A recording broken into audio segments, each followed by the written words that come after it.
La sécurité d'un réacteur de la centrale du Tricastin dans la Drôme mis en cause. Malgré un incident, la production d'énergie a été maintenue. François Mitterrand et Jacques Chirac rencontrent distinctement les étudiants. Même préoccupation pour les jeunes, l'emploi et leur avenir. Félix Lévitan s'explique après son départ de la direction du Tour de France. La gestion du Tour cycliste d'Amérique contestée.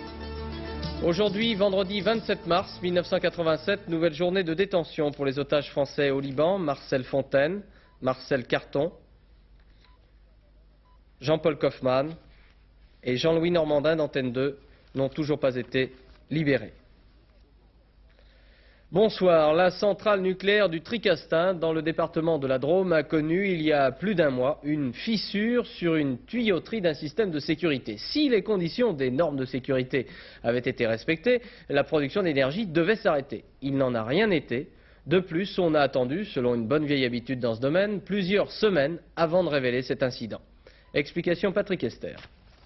C'est sur la tranche numéro 4 de la centrale du Tricastin que les techniciens d'EDF ont procédé il y a 4 semaines, peut-être un peu rapidement, à une réparation sur un minuscule tuyau de 12 mm de diamètre.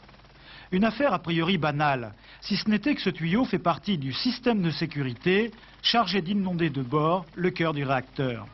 Ce produit empêche le réacteur de s'emballer si sa température augmente brusquement, par exemple à la suite d'une fuite de vapeur dans le circuit qui alimente la turbine. Cette réparation a été effectuée par les agents EDF sans que les autorités de sûreté soient même seulement consultées. La procédure administrative n'a donc pas été respectée. Or, toute la sécurité du système nucléaire français repose sur le respect absolu des procédures. Nous avons l'habitude dans nos exploitations de faire les choses d'une façon assez formalisée et en l'occurrence, il aurait peut-être été souhaitable qu'on procède en considérant qu'il s'agissait effectivement d'un incident significatif, mais je dois dire que les résultats n'auraient pas été différents. Le type de réparation aurait été celui qui a été pratiqué à la centrale, donc je me répète, c'est bien un problème de procédure et d'appréciation de procédure que l'on peut discuter, en fait, mais qui ne pose pas de problème sur le plan de la sûreté. À aucun moment, on n'a frisé l'accident. Dans le pire des cas, le tuyau en cause aurait déversé 20 tonnes d'eau radioactive dans le bâtiment voisin. Pour décontaminer cette installation, la centrale aurait dû alors être arrêtée très longtemps. Bénéfice obtenu grâce à la réparation ultra rapide effectuée sans arrêter le réacteur, néant. La direction d'EDF, en apprenant la chose, a décidé d'arrêter la centrale pour la réparer une seconde fois, selon les normes. Bonjour les jeunes, bonjour l'Europe. Séparément, le président de la République et le Premier ministre ont distrait quelques heures de leurs emplois du temps respectifs de ce vendredi pour converser avec des jeunes étudiants. Monsieur Mitterrand inaugurait le salon de l'étudiant à la Villette. Il exprimait le souhait que l'université s'ouvre aux dimensions européennes et rappelait le programme Erasmus prévoyant l'octroi de bourses et d'incitations aux échanges entre universités européennes. Et puis un déjeuner pour le chef de l'État à la cafétéria avec des étudiants qui l'appelaient tonton et se montraient curieux en politique. Avec d'autres jeunes représentant, eux, les 12 États membres européens à l'occasion de l'anniversaire européen. M. Chirac évoquait la solidarité et la construction de l'Europe, en ajoutant qu'il fallait un minimum de foi, un supplément d'âme pour construire l'Europe. Le chef du gouvernement appelait ses convives à ne pas céder aux tentations du pacifisme. Préoccupation commune des jeunes mis ainsi en vedette aujourd'hui, notamment au salon de l'étudiant, leur avenir et la recherche d'un emploi. À Saint-Denis, dans le département de la Seine-Saint-Denis, se tiennent des états généraux étudiants. L'occasion d'une enquête pour nous réalisée par Estelle Gouzy et Pierre Moscovitch sur l'université et la préparation qu'elle fournit à la vie active. Petite salle de cours, quelques étudiants bien encadrés, du matériel sophistiqué, on se croirait dans une grande école. Pourtant, c'est l'université où se développent depuis quelques années des formations très professionnalisées. Ici à Paris 12, 4 diplômes de ce type, là une MIAGE, maîtrise d'informatique appliquée à la gestion. Les étudiants y sont sereins, les entreprises les attendent. Les stages nous favorisent énormément et on a à la sortie de la MIAGE de nombreux contacts qui nous sont proposés. Et des emplois? Et des emplois aussi. On a énormément de stages en deuxième année qui sont des stages de pré-embauche. L'université aurait-elle changé à ce point? Non.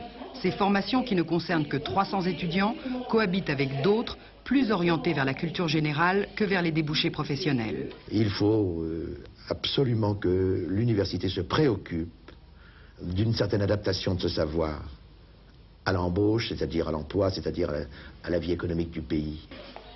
Face à 15 000 étudiants, l'université se refuse à jouer pour tous les bureaux de placement. Alors les étudiants des filières généralistes, qui croient à l'intérêt de leur formation, se tournent d'eux-mêmes vers les entreprises. Est-ce que vous avez des contacts, vous, avec les entreprises? Oui, absolument. Oui, justement, c'est la démarche qu'on a entreprise, c'est d'aller contacter les entreprises, de leur demander, en fait, qu'est-ce qu'on va faire, nous, avec notre diplôme de sciences éco générales, est-ce qu'on peut rentrer chez vous? Et la réponse, c'est oui. Vous avez Bac plus 5, je crois que malheureusement, c'est le minimum. Bac plus 5, on vous forme, et après, vous montrez ce que vous valez sur le terrain. Est-ce que les étudiants diplômés de l'université vous intéressent? Est-ce que vous les recrutez? Oui, depuis peu en fait, parce qu'il y a encore 2 ans, on ne s'intéressait pas beaucoup au niveau d'éducation reçue par les différentes personnes que nous recrutions. Et l'évolution technologique d'une part et la complexité croissante du monde dans lequel nous évoluons font que nous faisons maintenant très attention au niveau culturel et donc il commence bien sûr à nous intéresser plus que tous les autres. Les entreprises découvrent, semble-t-il, les qualités de toutes les formations universitaires. Une chance pour les étudiants, un défi pour les universités qui doivent trouver le point d'équilibre entre culture générale et professionnalisation. En prélude à l'ouverture des États généraux étudiants de Saint-Denis, en Seine-Saint-Denis, plusieurs centaines de lycéens se sont recueillis devant la tombe de Malik Oussekine, mort dans la nuit du 6 décembre dernier, après avoir été matraqué par des policiers. Plusieurs responsables du mouvement étudiant menaient cette manifestation de recueillement. C'était au cimetière du Père-Lachaise. Le parti libanais intégriste Hezbollah, pro-iranien, dément être lié au terroriste présumé Mohamed Mouadjer, arrêté le week-end dernier par les enquêteurs de la DST. Le ministre chargé de la Sécurité, Robert Pandreau, déclarait aujourd'hui à Troyes que les 8 personnes arrêtées et inculpées s'apprêtaient effectivement à commettre des attentats. Hervé Brusini, pour Antenne 2, tente de retracer les grandes lignes de l'enquête policière qui a précédé ces arrestations. Tout a commencé à Milan par des œufs de Pâques un 1er janvier. Des œufs d'un genre vraiment très particulier, ils étaient bourrés d'explosifs, de même pour l'encadrement de ces 2 tableaux, en tout 11 kilos de plastique. Dans ce transistor, il y avait de quoi amorcer les bombes. 36 détonateurs. Le propriétaire de cet arsenal, c'est un jeune Libanais de 20 ans, Bachir Kodr. En ce début d'année 87, il est arrêté à l'aéroport de Milan. Sur lui, un carnet d'adresses qui va permettre de déclencher une opération de police dans toute l'Europe. En RFA d'abord à Francfort. Le 13 janvier, les 2 frères Amadei sont arrêtés. Eux aussi sont libanais. Des Libanais parfaitement intégrés à la société allemande. Une vraie vie de famille avec des enfants. Car ils sont mariés avec des Allemandes et employés par des Allemands. Une particularité pourtant.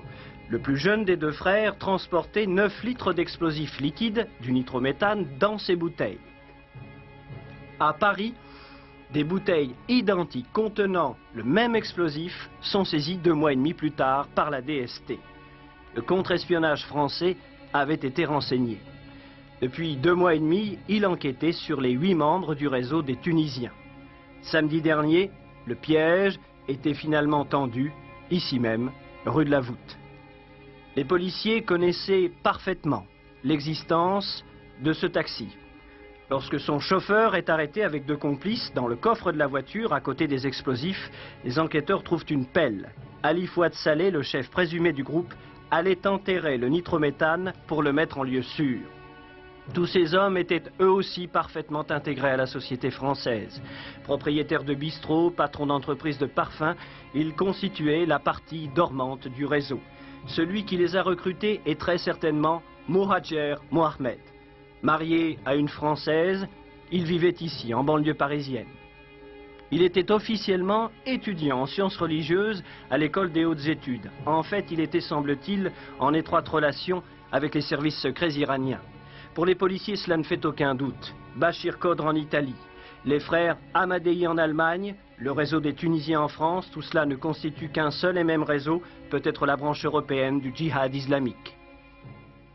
Le juge d'instruction qui centralise tous les dossiers du terrorisme proche-oriental, ceux des attentats de Pâques et de septembre 86 commis en France et revendiqués par le CSPPA, le Comité de solidarité avec les prisonniers politiques arabes, a placé en garde à vue maître Jean-Paul Mazurier, l'ancien avocat de Georges Ibrahim Abdallah, celui qui se raconte dans le livre L'Agent Noir. À Nîmes, le maire de la ville, Jean Bousquet, a fait adopter par son conseil municipal son projet ramenant à 39 heures hebdomadaires le temps de travail des employés municipaux.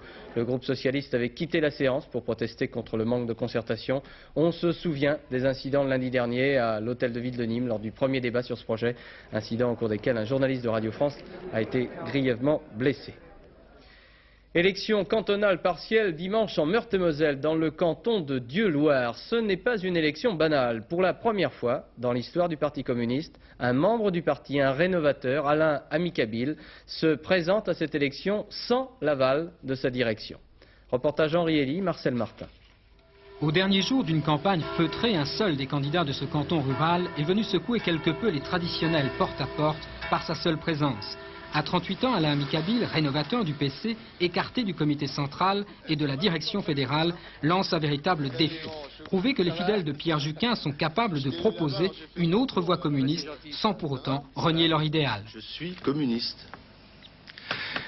Et je suis communiste, comme le disait Michel, comme nous sommes nombreux à le dire, qu'il n'est pas suffisant d'accuser tout le monde, sans chercher ce qui doit aussi changer au Parti communiste.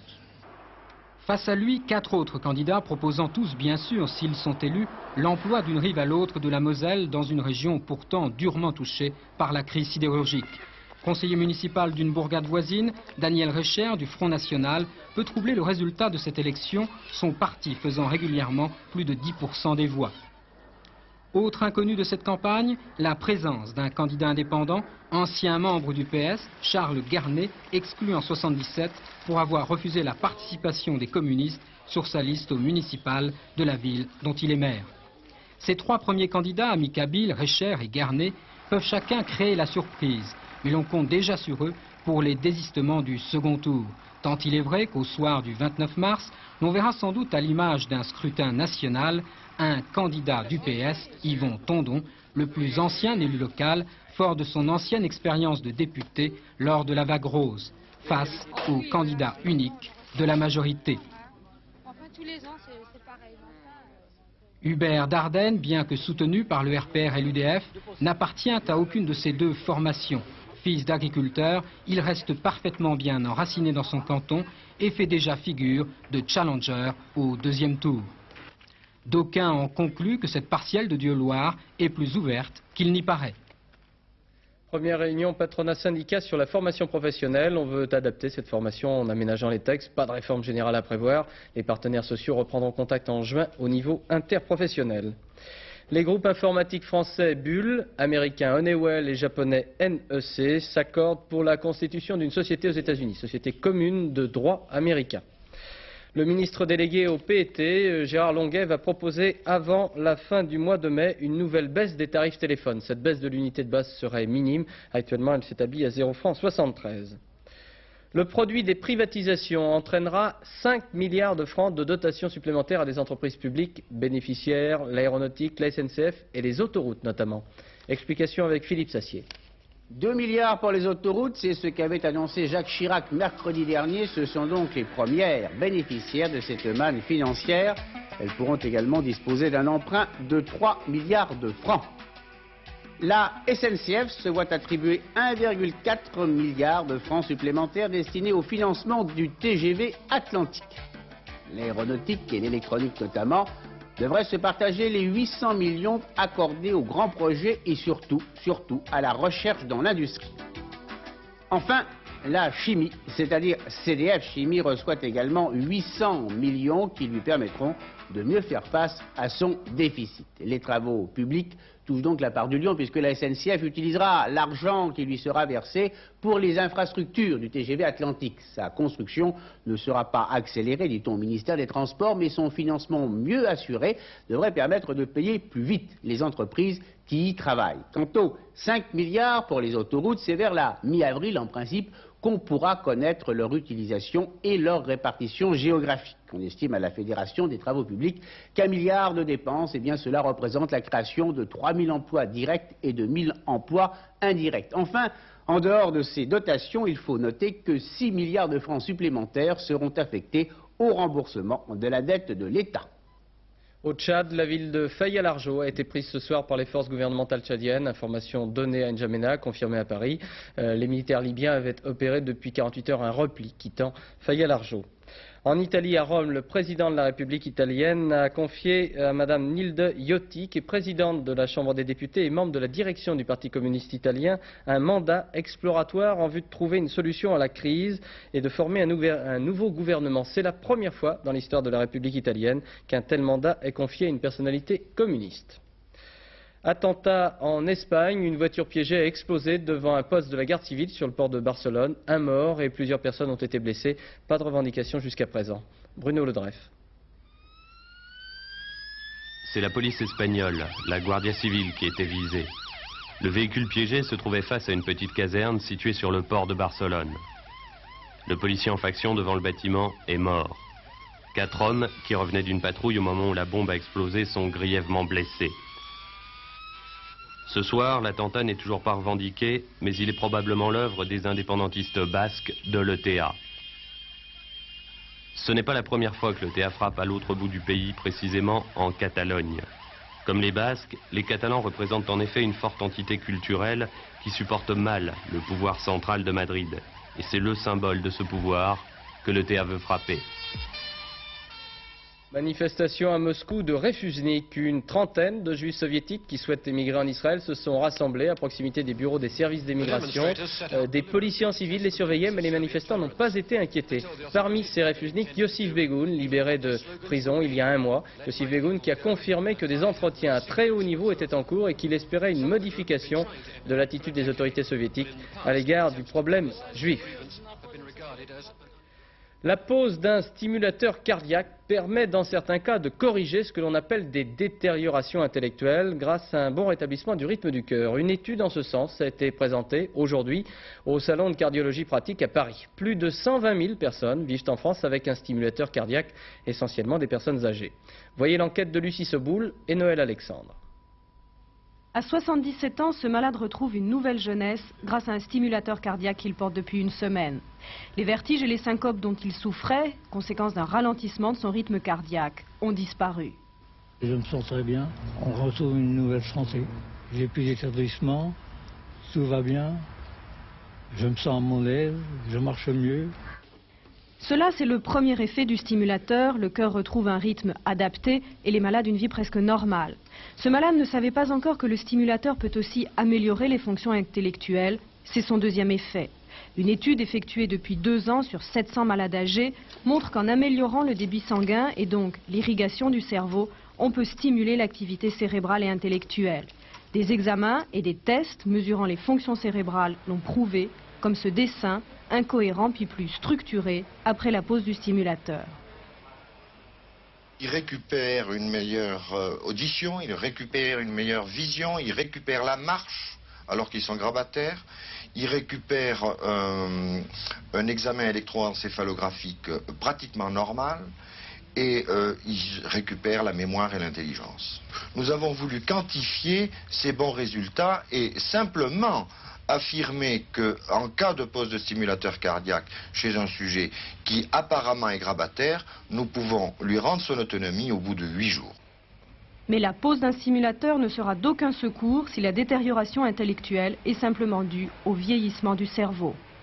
Il ne faut pas croire malheureusement que parce que les stimulateurs cardiaques sont capables de diminuer les détériorations d'origine cardiaque, ces stimulateurs vont guérir toutes les détériorations intellectuelles du sujet âgé, en particulier toutes les démences.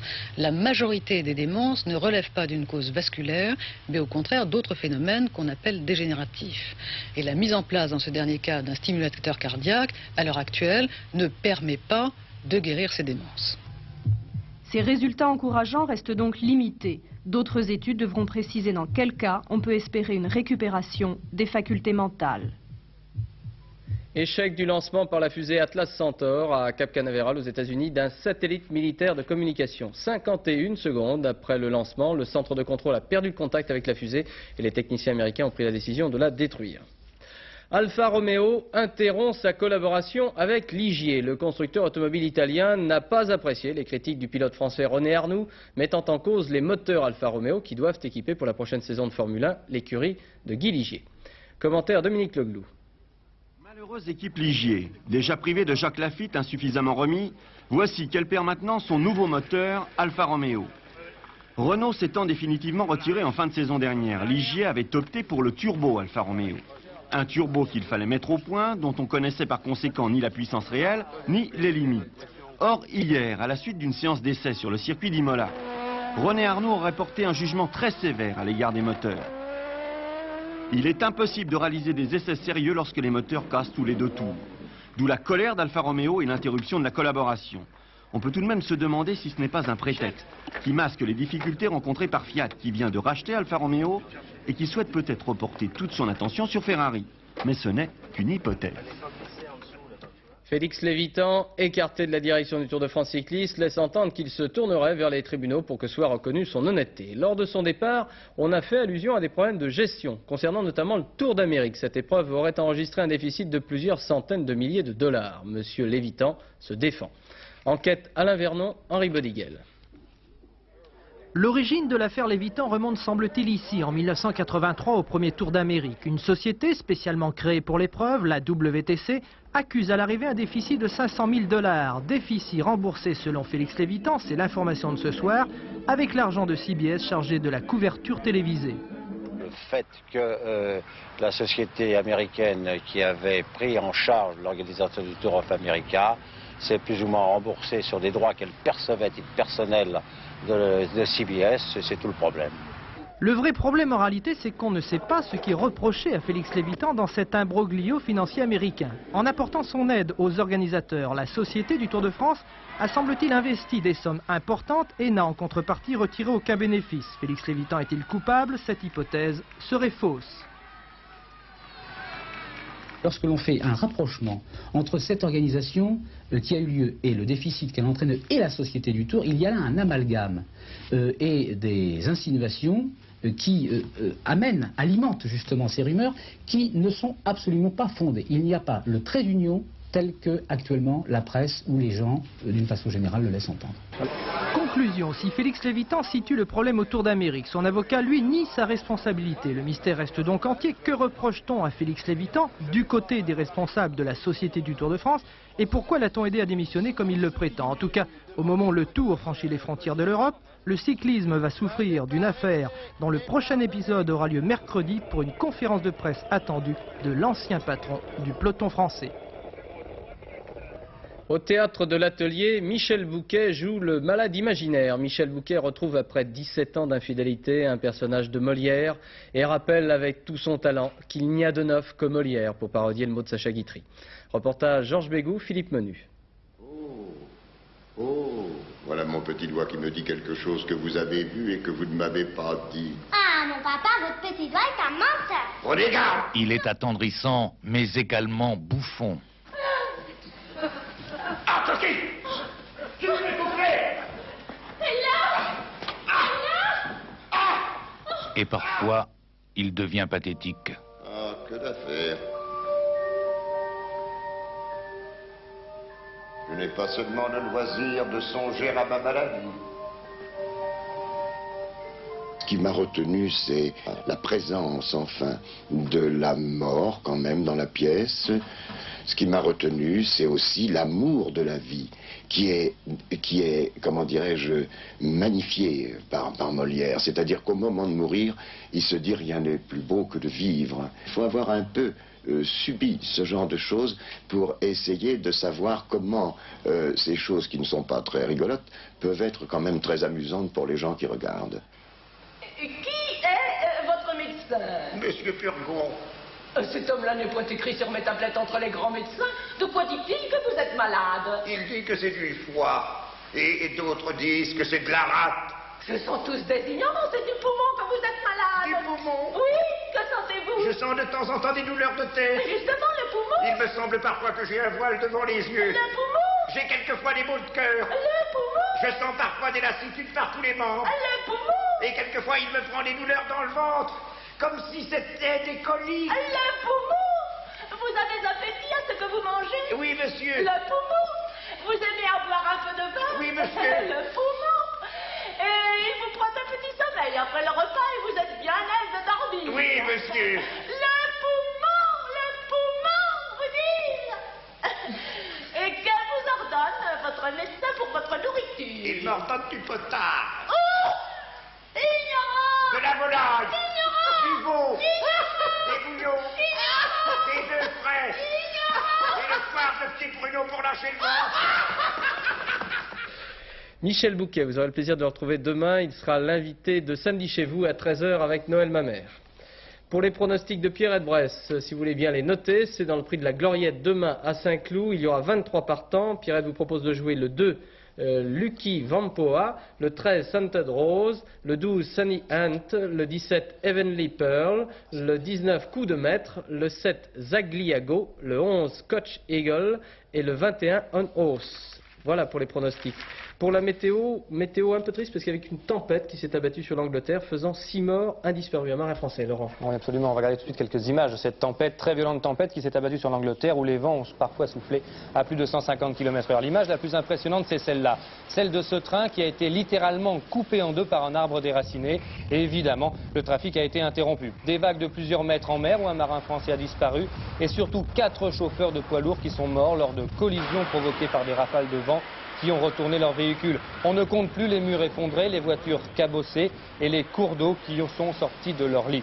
En France aussi, les vents ont soufflé très fort.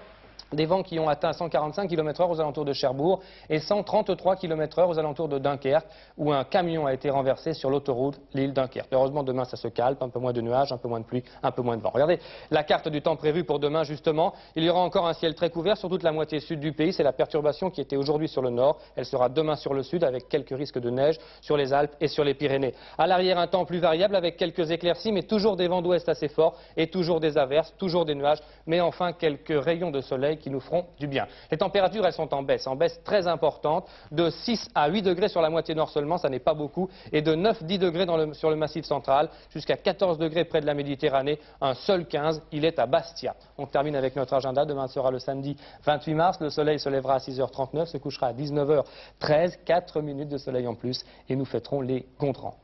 Merci. 22h50, Philippe Arroir pour le dernier journal. Demain à 13h, Samedi chez vous avec Noël Mamère. À demain 20h. Bonsoir. Merci.